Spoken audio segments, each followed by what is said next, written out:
Focus sur le foot à 8, donc sur les U11 et les U13.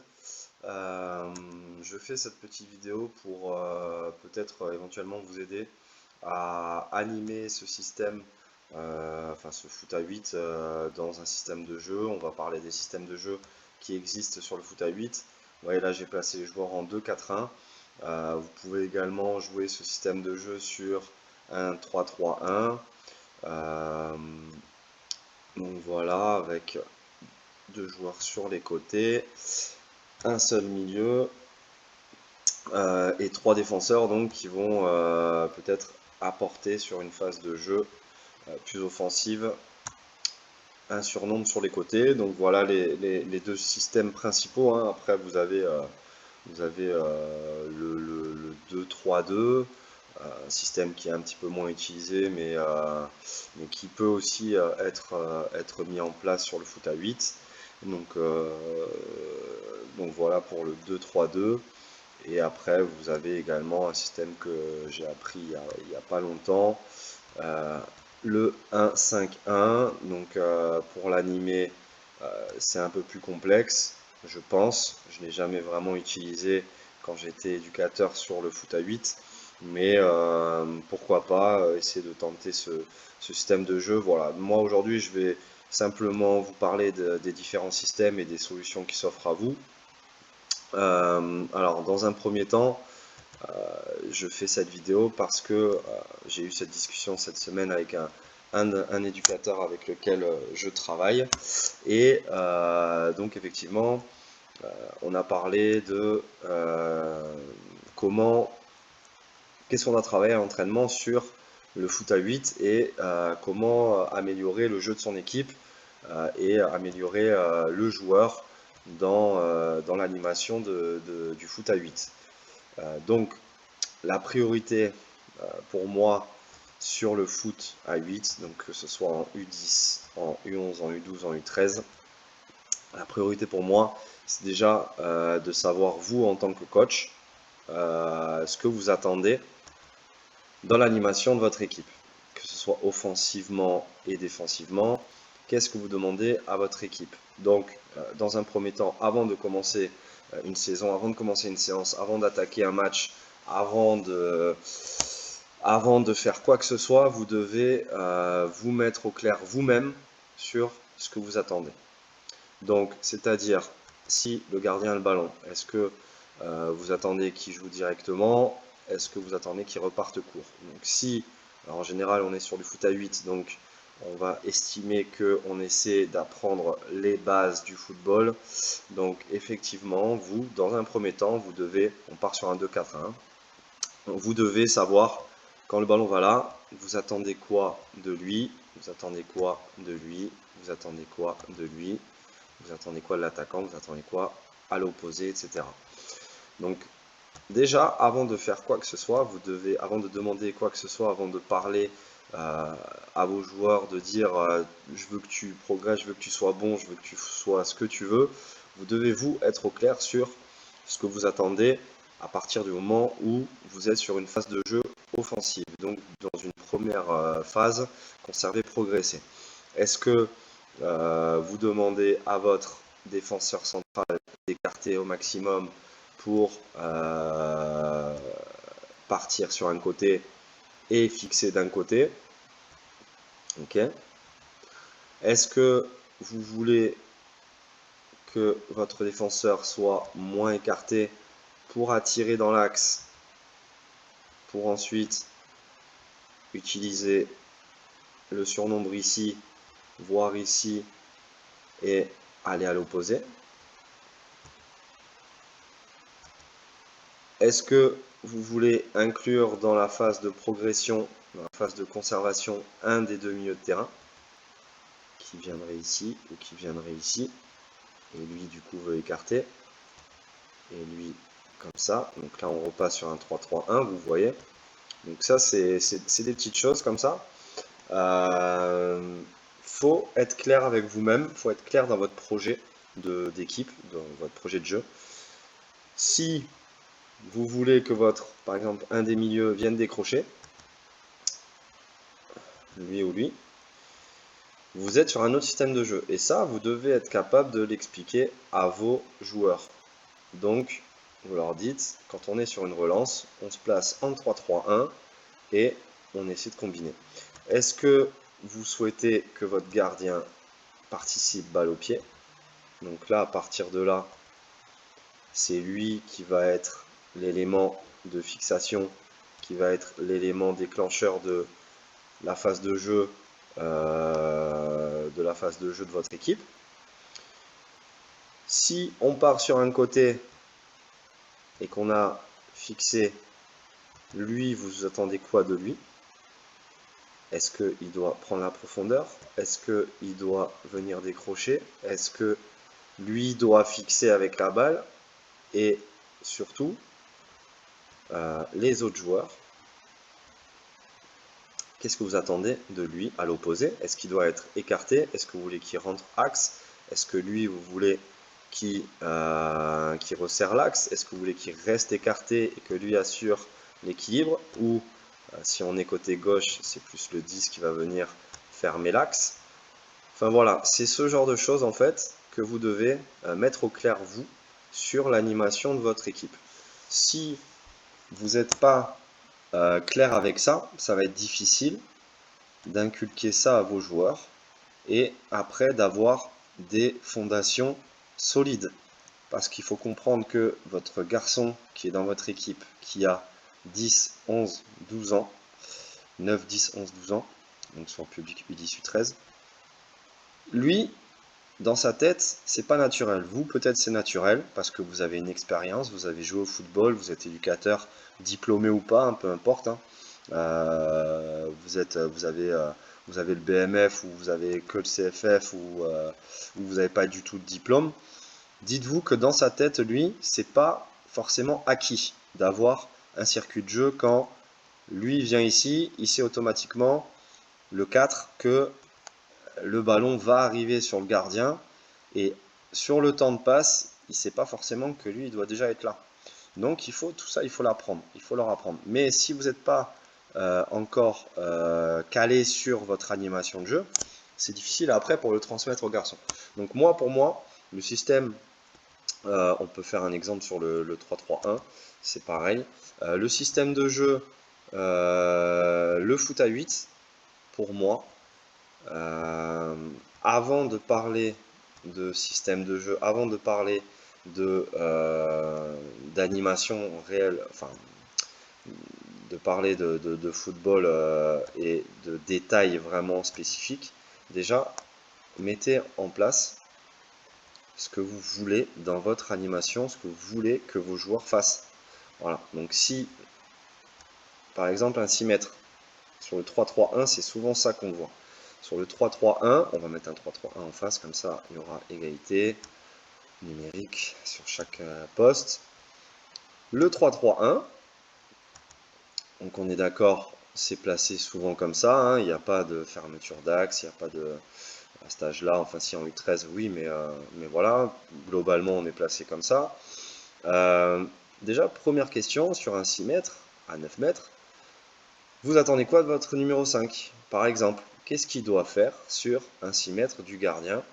Est-ce qu'il doit choisir un côté? Est-ce qu'il doit rester dans l'axe? Est-ce que il va monter? Est-ce qu'il va décrocher à côté pour jouer directement un surnombre et le gardien va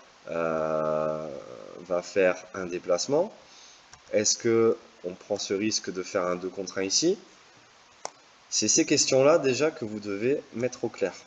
Donc si on est sur un 3-3-1, déjà la priorité c'est vos 3 défenseurs, ce que vous attendez. Si lui vient décrocher, peut-être que lui va serrer l'axe pour assurer l'équilibre, et du coup lui va monter d'un cran. Et donc on va se retrouver, encore une fois, peut-être sur un 2-4-1. Donc en fait voilà, votre système, à chaque fois il va se former, se déformer. Donc c'est la priorité, pour moi elle est là, c'est déjà de savoir ce que vous attendez de vos joueurs et comment vous voulez animer votre système de jeu, votre animation offensive.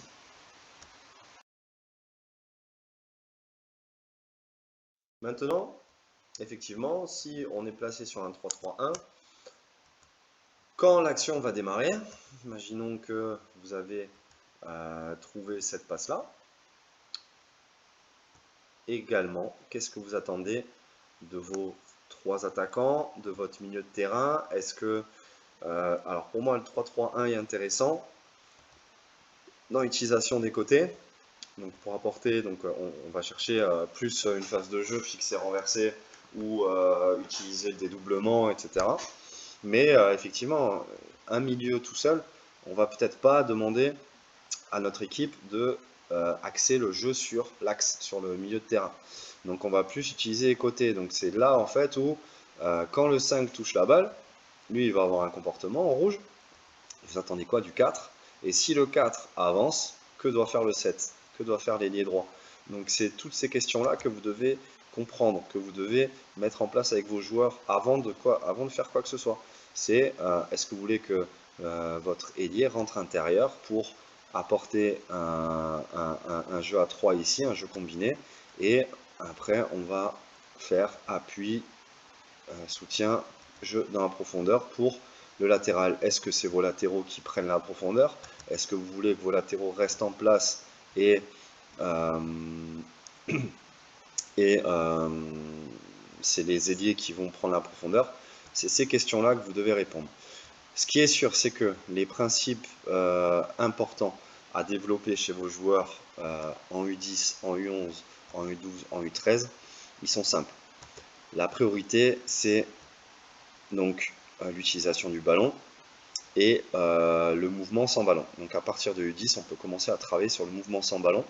Donc ça va être le déplacement sans ballon. Si lui fait un déplacement, lui fait quoi? Et en fait, en faisant ce travail-là, en demandant d'acquérir cette compétence-là, vous travaillez la prise d'info. Ça veut dire que si lui fait ce déplacement, lui, il a un autre déplacement. Donc lui, il est obligé de se concentrer sur le ballon et lui, et de se concentrer aussi sur son déplacement à lui. Si le 9 vient dans cette zone-là, lui doit avoir un comportement. Il ne peut pas faire ce déplacement-là.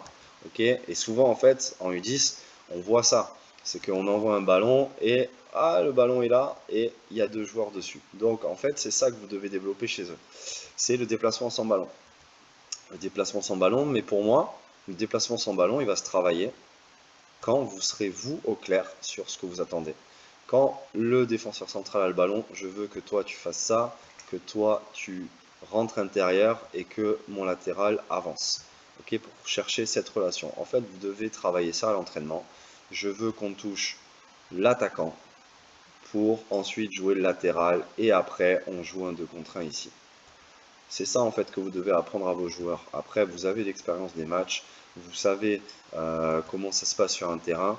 Si lui, il suit le 4, le latéral droit, vous allez demander, hop, qu'est-ce qu'on fait? On est à 3 contre 3 ici. Est-ce que lui rentre intérieur? Est-ce que lui prend la profondeur? Est-ce que lui reste écarté? Lui rentre intérieur et lui prend la profondeur, le milieu de terrain?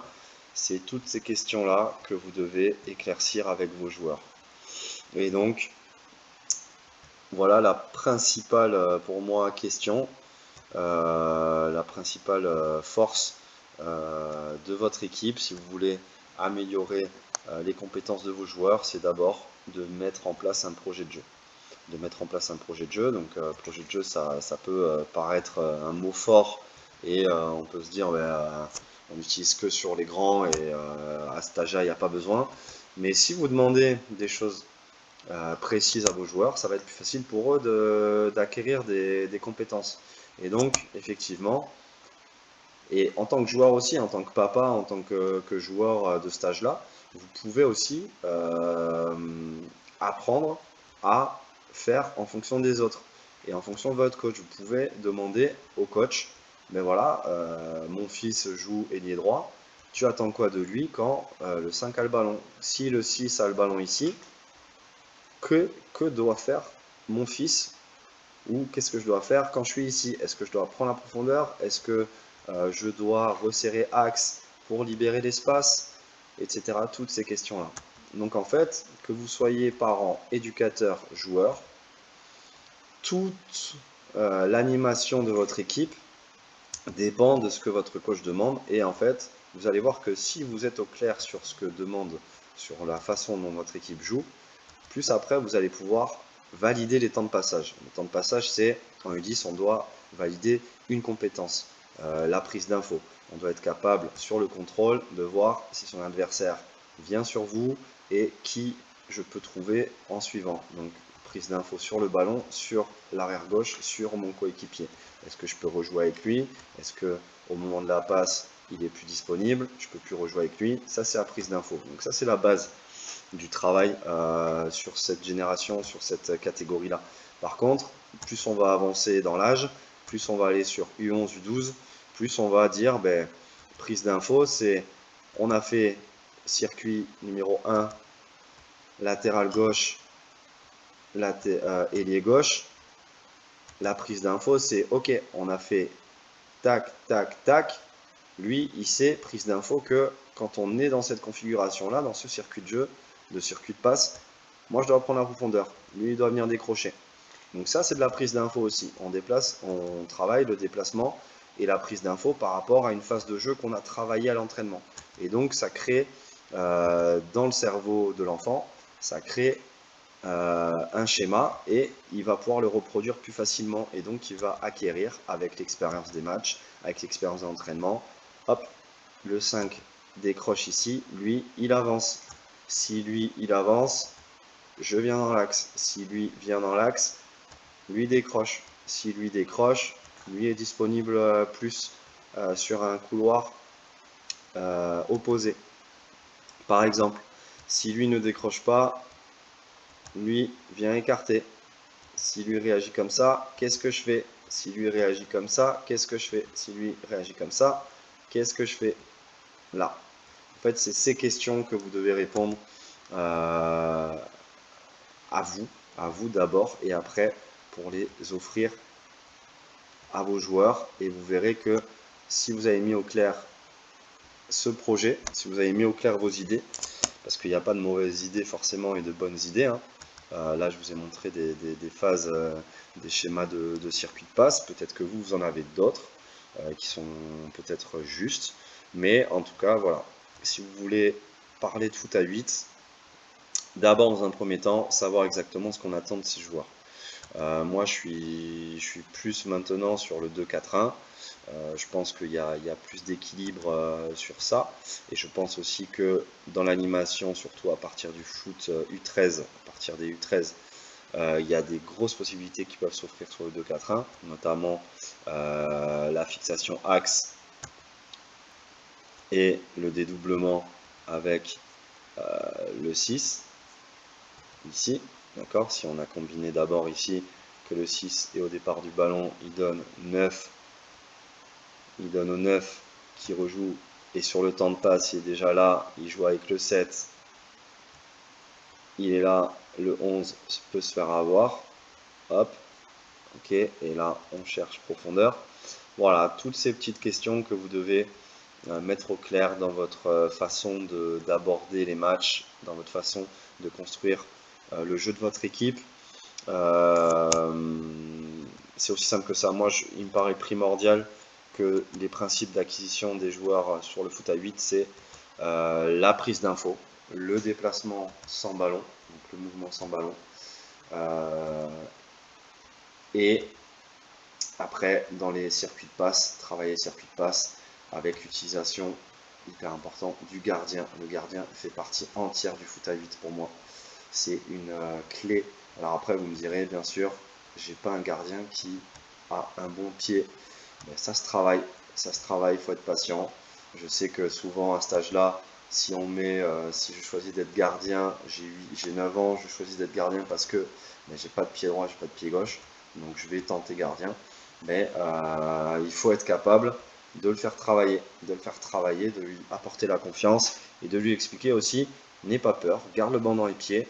Si lui il vient là, ton copain, il doit être capable de faire ça pour que tu lui fasses la passe. Et si c'est pas possible parce que lui il monte, il faut tenter ça. Il y aura des erreurs, mais il faut le faire, le refaire, le refaire, le refaire, le refaire. Et surtout quand il y a une erreur, surtout en début de saison, il va y avoir des erreurs, des relances là, des relances là. Et bien c'est pas grave, on est dans l'apprentissage, donc n'oubliez pas ça, on est dans l'apprentissage, l'enfant doit apprendre. Ok?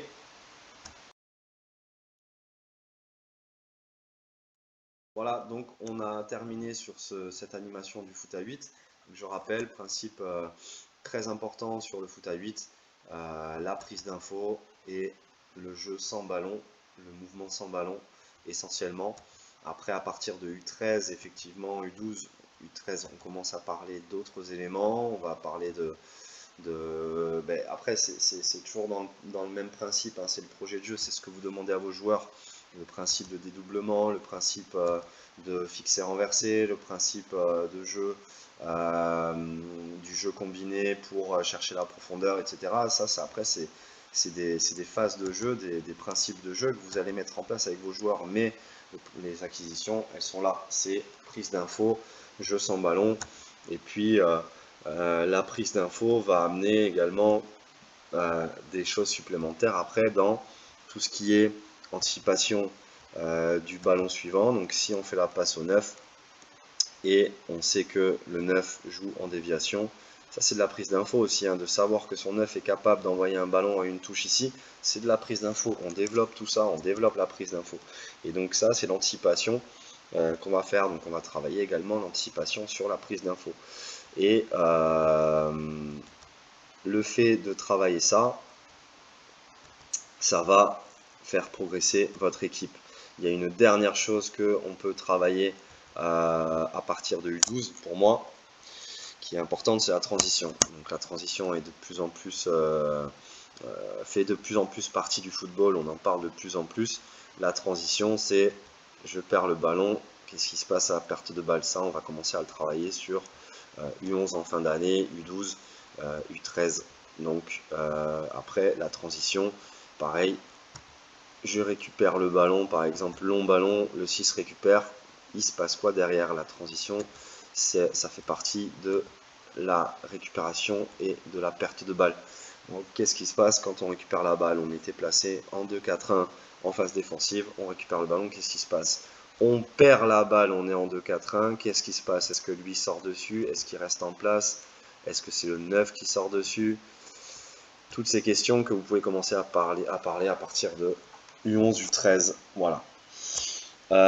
Si cette vidéo vous a plu, lâchez un petit pouce, ça fait toujours plaisir, ça ne coûte absolument rien. Et si vous avez des questions, n'hésitez pas à m'en poser, je répondrai avec plaisir. Je vous souhaite une bonne journée et une bonne saison.